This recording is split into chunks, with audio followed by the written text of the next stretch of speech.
Ashley Graver has always enjoyed her time in the sun, and protecting her fair skin has always been a priority.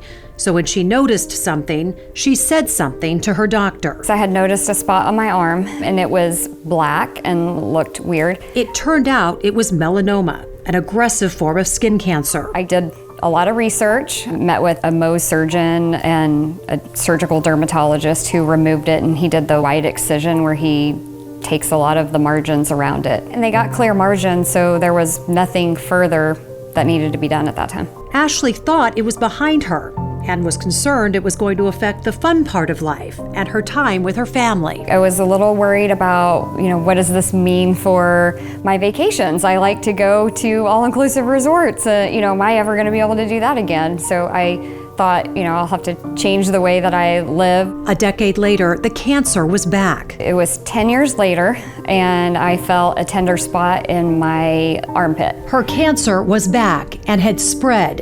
It was a complete shock to Ashley. I had no understanding that a recurrence of melanoma could happen internally.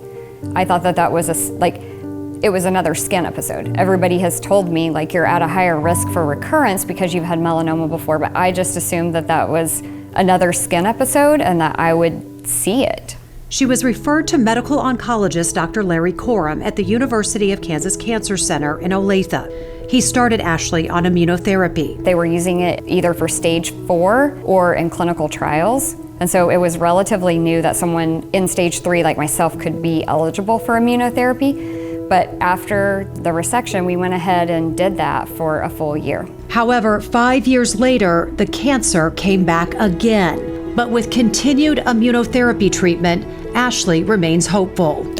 Since her treatment with Dr. Corum, Ashley is in medical terms what's called NED, no evidence of disease, which is extremely rare with her type of cancer. She credits her team of doctors and her special team at home. On the same day Ashley received news her cancer had returned, she found this message in her daughter's school bag. Hope motivates us to keep going even when things seem impossible. And it was like a message that I needed.